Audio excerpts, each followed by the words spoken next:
My guest is Rabbi Jack Riemer. He's the author of Duets on Psalms. That's one of his latest books. He has many books out. He is known as Rabbi's Rabbi of sermon making.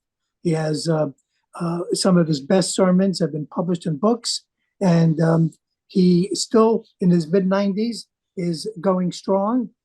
He has continues to teach and continues to write. And so we wanted to talk about his latest book, Duets on Psalms. Welcome to the program, Rabbi. Thank you. I'm happy to be here. Thank you. Thank you. This was published last year, 2023, and there are 150 Psalms, and you cover them very well in this book, and including some I've always had some trouble with. So I wanted to get your thoughts on this. What were you trying to achieve here? I mean, you analyze the Psalms, you go through them. You and Rabbi Rabbi Eli Spitz, go through these, and I found your comments very informative, and I agreed with some of them because, well, I don't want to steal your show here. There's one, Psalm 27. Adonai is my light, and when I read that the first time many years ago, there's a line in there and says, "For though my father and mother leave me, Adonai will gather me." And when I first read that, I said, "My parents are going to leave me? What is that all about?" And then Rabbi Spitz said the same thing. He also was taken aback when he read it. But we're on the same wave there. But talk to me. What were you trying to achieve in this book? Okay. First, let me make a minor correction. Please. The duet between Rabbi Eli Spitz of California and myself. We picked 10 or 12 of our favorite Psalms. Yes. Wrote an essay describing what they originally meant, what the literal meaning is. And I wrote a counter essay in which I told stories about what these Psalms have come to mean down through the centuries. I did that because I'm not a philosopher, I'm not a scholar, I'm a storyteller. And so I wanted to tell some of the stories associated with the Psalms. Can I begin with one story? Please. This is to me a very shocking story.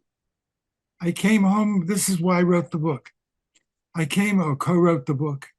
I came home one day from work a couple of years ago, and I was kind of tired. So we ate dinner, sat down in the living room, and turned on the television.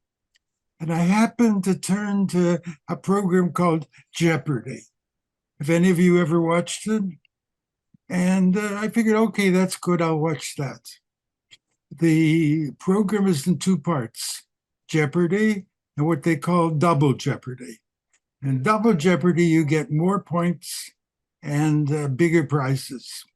So one of the units was walking. You had to guess some work of literature in which the word walking appears. And the first one I thought was so easy that it was a giveaway. The first unit under walking, which the master of ceremonies presses a button and it comes on, was, "Yea, though I walk through the valley of the shadow." Right. I thought that everybody in the world knows that. Much to my shock, really my shock, these are three smart people who know a lot about a lot of things. Not one of them knew that comes from Psalm 23. How can that be? How can that be? Have they never been to the movies? Have they never heard anybody walking a loved one down to the operating room? Have they never been to a Jewish service or to a Christian service in which Psalm 23 is read? How could they not know that that's part of the world's most famous psalm? And that I said to myself, you know what? American culture is in jeopardy, forgive the pun, if we live in a world in which smart people like these people don't know what yea, though I walk through the valley of the shadow of death comes from. And that's the day I decided to join Rabbi Spitz and work on this book. I did it really for America's sake. How can you have a country which nobody knows one of the most basic requirements of literacy? And I thought of some of the people, what would they have thought if they were on this program, watching this program with me? Anatol Sharansky, for example, wrote an autobiography, and he titled it, I Shall Not Fear, which comes from the same psalm. Yes, it does. He didn't put a footnote saying this comes from the 23rd Psalm. He assumed any educated person knows where that comes from. And so it is with many other people, past and present. Everybody I know, I assumed, knew that psalm by heart. And here I found, to my amazement and embarrassment, that you can be on jeopardy and not know that song. So that's why I wrote it. Rabbi, you said that you selected a few of the Psalms to analyze. What was it that compelled you to write about those particular Psalms that you chose? Eli Spitz chose most of them, the ones that spoke to his heart, the ones that meant the most to him. I got to tell you that the Psalms have been a precious part of Jewish history and of world history. Tell you one story. The Constitutional Convention of Philadelphia. They got stuck. They couldn't agree on some issue. I don't know what it was. And somebody said, they were yelling at each other. And somebody said, we got to calm down. And one person said, can I read a psalm? That'll calm us down. And Ben Franklin said, that's a good idea. Thomas Jefferson said, no way, because he believed in the separation of church and state. They let him read a psalm. I don't know which one he read. But when it was over, everybody was settled down and they were able to continue their work. And when I heard that story, I realized, here's a man in Philadelphia, 6,000 miles away from where that psalm was written. Here's a man in 1778, 2,000, couple hundred years after that psalm was written. Here's a man who doesn't know a word of Hebrew, reading a psalm that was written in Hebrew. And yet it had the power to transform the group and help them write the Constitution of the United States. That's just a random example of how powerful the Psalms can be. There's an expression in Jewish tradition, a tilamyit, a Psalm Jew. What does that mean? He's a Jew who's not a scholar, not a philosopher, is not expert in the Talmud, but he says the Psalms, loves the Psalms, lives by the Psalms, does it on a regular basis. And there was true not only of Jews, it was true of non-Jews all over the world as well. The Psalms, I guess it's a quest for happiness. They try to convey, cause us to be happy, cause us to be faith in God and joy in the sense that we trust in the Lord, right? That's how I see it. You agree? Yes and no. Yes, there are some psalms that you described as the wonder, the glory of the world, the privilege of being alive. But there are other psalms that are bitter and angry. Psalm 44 says, God, why do you treat us like garbage? Yes. Why do you sell us out free, cheap? And there are psalms Psalm, 30, which is the song, the meditation of a person who's very sick, has got a fever, and whose word will he make it? And he cries out to God and says, save me and heal me. And at the end, he thanks God for recovery. There are any mood you can think of. Again, can I tell you a story? Every synagogue in the world had a problem this year on Simchas Torah. What should we do? The word had arrived that there had been a massacre in Israel. What should we do? Some people said, let's skip Simchas Torah. How can you sing and dance when our people have been massacred? Other people said, no way. I'm not going to give up Simchas Torah. Let's continue the way we always have. And that too seemed to be a wrong answer. I'll tell you what most synagogues did. I was watching B'nai Jeshurun in New York on Zoom. They did the 7 circles around the room like an ordinary Simchas Torah. But in between, instead of dancing, they sat on the floor in circles around each other, and somebody started a song, and everybody joined in. And it was a quiet, yearning, wistful song, dreaming of, I lift my eyes up to the heavens, where does my help come? It was a reference, a song that was sung by pilgrims on the way to the Holy Land, to the Holy Temple in Jerusalem. And after the second, third, fourth, they did the same thing. And gradually I began to notice that all these psalms come from the book of Psalms.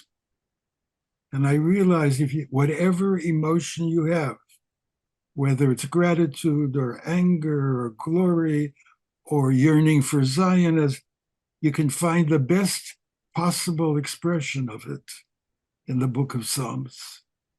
So that's what I learned, and I think everybody learned this year about the power of Psalms. Yeah, 150 of them. Now, you've read all 150? Yeah. Yeah. Yeah. Rabbi Spitz Yes. beat me by far. He not only, I mean it, he not only read 150, he taught 150 to his congregation, every single one of them. And I think that's a remarkable achievement. It was one of the results of COVID. People didn't go to shul. They studied at home on Zoom. If they had to come to shul, drive half an hour, and find a parking lot and drive back, they might not have done it. In their home, they did it. And so he taught 3 times a week. He taught what does this all mean to us, and what did it mean originally? And I think he deserves great credit for that. I don't know many other rabbis who've taught 150 psalms. Wow, wow. And now, for people who don't know, the Psalms are in our prayer book, in our daily prayer book. Right. So we read them every day. And there are some that are troubling, and some that we say, of course, and I don't want to start paraphrasing them, but I know them, some of them, and they do speak to you if you think about them. They do speak to you. What were you, as you say, you told stories about them and little anecdotes. That's your forte as a sermonizer. Is there one that stands out in your mind? Well, I think the one about Jeopardy and the one about Yes. Those are powerful stories. Yes. We get one. Yeah, there are more. Let me tell you this one on what's left to say about Psalm 23 that hasn't been said yet. I'll tell you this one. I found a story about a rich man who married off his daughter. He had a big wedding, a lot of people, he had a big dinner afterwards. At the end of the dinner, he called upon a famous opera singer to sing a song, to entertain the group. And the opera singer got up with a pianist, and he sang a version of Psalm 23 by one of the great composers. I don't remember if it was Bach or Beethoven or who. And when he finished, everybody rose and gave him an encore for 10 minutes. And then little old Jew with a beard and payas came up and said, I'd like to sing too. And the host looked at him.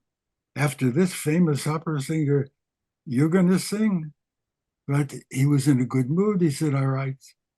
And this man who came from the village of Vishnitz sang the melody to the psalm that he grew up on and that he sang at his parents' house every Shabbos afternoon. And when he finished, nobody moved. There was total silence in the room for 10 minutes. And one of the people said, I don't understand it. For the opera singer, they stood and cheered and yelled encore. For this man, there was total silence. How come? And he said, the opera singer hit all the right notes. The opera singer was able to reach the high notes. And therefore, it was clear that he knew the composition. And so they cheered. This man didn't know what a high note was, what a low note was. He didn't know the composition. He knew the composer. He knew God. And therefore, when he finished, there was no cheering, there was no encore. There was an awareness that they'd been in the presence of God. And that when he said, the Lord is my shepherd, he meant it. And that's why they reacted differently. I hope that story is meaningful to you.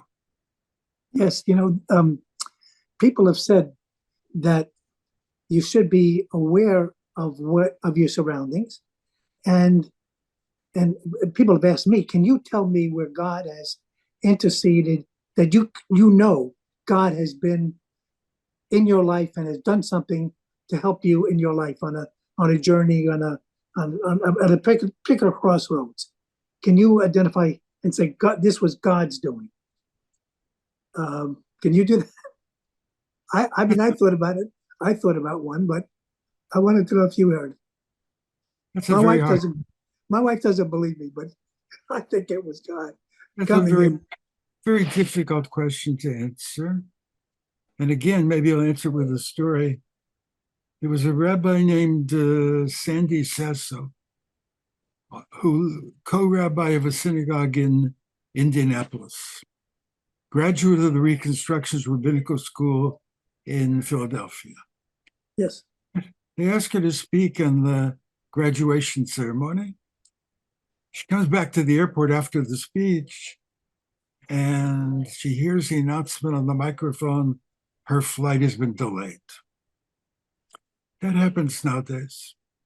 So she buys herself a frozen yogurt because she figures if I'm going to be late, I might as well have comfort food. She calls her husband on the cell phone and says, I was going to ask you to, I was going to make reservations at our favorite Italian restaurant. And we'll debrief each other over what happened while I was away over a good glass of wine. After an hour and a half, the microphone says, you can now board the plane. She gets on the plane, and for 3 hours, the plane doesn't move. And she says, what am I doing here? I need to be home for my family. And I have holy work waiting for me. I've got a bar mitzvah who's nervous. I got to rehearse him. I've got a convert whom I have to take to the mikveh. I have holy work waiting for me. How come this plane is sitting here for 3 hours? That never occurs to her, evidently, that her husband, who's a co-rabbi, could do anything. But after 3 hours, she calls him and she says, forget about the restaurant. I'm going to be very late. I said, I know. And therefore, I've already eaten dinner out of the leftovers I found in the refrigerator. And I gave the kids their dinner and I put them to sleep. And I'm in bed already. And she says to me, oh, I wish I were with you. 3 hours. Finally, a voice comes and says, will you please disembark? This plane is not going to go. And if you'll go to the desk in the airport, they'll book you on another plane. I'm not supposed to be here. I'm supposed to be home where I can do holy work. So she goes, waits in line for an hour, finally gets to the desk. And the lady at the desk is not in a very good mood. And she's not in a very good mood. And the lady in the desk says, I'm sorry, there's no flight until tomorrow morning. And the airline, I'm sorry, doesn't pay for your hotel room. And she says to herself, yeah, if you really cared about me, you would do it. But what choice does she have? So she flags a cab, goes to the nearest hotel she can find. She's a dingy old hotel. It's 2:00 in the morning and she's tired. And she says, what am I doing here? I don't belong here. And she's afraid to go to sleep for fear that she'll oversleep because she has to get back to the airport no later than 7 in the morning or she'll miss her plane. So she takes a shower and then she reaches for the hair dryer and she presses the button. Hair dry doesn't work. She tries it a second time. The hair dryer doesn't work. And she looks like a mess. So she calls down to the hotel desk, and it rings and rings and rings and rings and rings. Finally, a woman answers the phone. She was probably sleeping at 5 in the morning too. And she says to her, my hair dryer broke. Can you give me another hair dryer? And the woman says, I'm sorry, the hotel doesn't have any extra hair dryers. She is mad. She looks terrible and she feels worse. And she says to herself, what am I doing here? She goes outside and flags a cab. And for some reason, whatever, she rolls down the window. And the air has changed since 2:00 when she got out of a cab. Now the air outside is much, much cooler. And therefore the hair outside dries her hair. The cold air outside dries her hair. And she looks better than if she had a hair dryer. But she doesn't notice because she's still so mad at that stupid woman down at the hotel desk. And she's still so mad at the woman at the airport who wouldn't pay for the hotel. And she's so mad at all the other things that they didn't serve any drinks, not even water, when she was thirsty on the plane. And so she's so angry that she doesn't even notice that her hair looks okay. And this time she gets on the plane and she happens, by coincidence or whatever the word is, to sit next to somebody who's going to Indianapolis. And the man says, hello. So, hello. The man says, my name is so-and-so. What can you do? She says, my name is so-and-so. And the man says, I do this for a living. What do you do for a living? And usually when people ask her that question on a plane, if they're strangers, she makes up some answer because she doesn't want to get involved in talks about religion. This time she's too tired, too sleepy, too angry to think of another identity. She says, I'm a rabbi. You're a rabbi? Really? Do you know that for so many, many, many years, I have been full of questions about Judaism, and I wished I could meet a rabbi, and I never met one until now. can I ask you some questions? And he begins to shower her with questions about Judaism. And somehow, sleepy as she is, she's able to answer the questions. And the 2 or 3 hours on the airplane fly by. And by the time they land, they're friends, more than friends. And they trade cards with each other. And they make a date as to where and when they're going to meet next. Today, that man is one of her closest friends. He has become converted and become Jewish. He's president of our synagogue. And so she says, when I look back on that experience, now I know why I was there. She says, I hate airplanes. I wish God could beam me up and I could go from where I was to where I'm going to go. What do I need this hassle in between? I would go from, I would figure I have a job where I went, or I have a job where I'm going to. What do I need this business on the way? Now I know better. Now I know that God was calling me to cheer up or be polite to that woman who I woke at 5:30 in the morning. Now I know that it was God's voice calling me to say, to be polite to the woman at the airport desk. Now I know that I should have sympathized. God was calling me to sympathize with the airline hostesses who couldn't serve me anything. Now I know that I should have been sympathetic. There was a pre-teenager sitting right near me whom I could tell was scared and nervous because this was her first flight. But I was too wrapped up in my own troubles to hear her and to realize that God was calling me through her. And now, for the first time, I understand what it says in the book of Isaiah, chapter 65, where God says, I called and no one listened. I reached out to you, but you didn't hear. I said, Hineni, Hineni, here I am, and you paid no attention.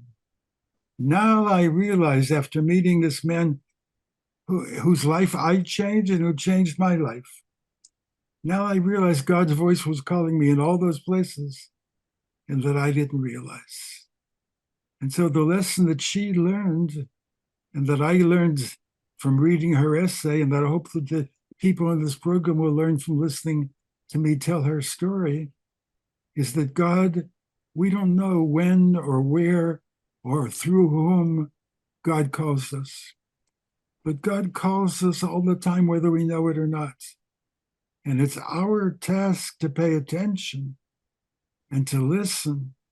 And if we do, and this is the answer to your question, if we really listen, we can hear God's voice in all kinds of places. If only we pay attention. Rabbi Jack Riemer, his book is Duets on Psalms. It's a great book, and I appreciate you joining us this half hour. You can get it on Amazon.com. If you order the book from Ben Yehuda Press, I will autograph it for you. There you go. Well, Thank you so much. Thank you. My name is Stewart Ain. This has been Jewish Life with Rabbi Jack Riemer. Thank you so much for watching. Until next week, have a good one.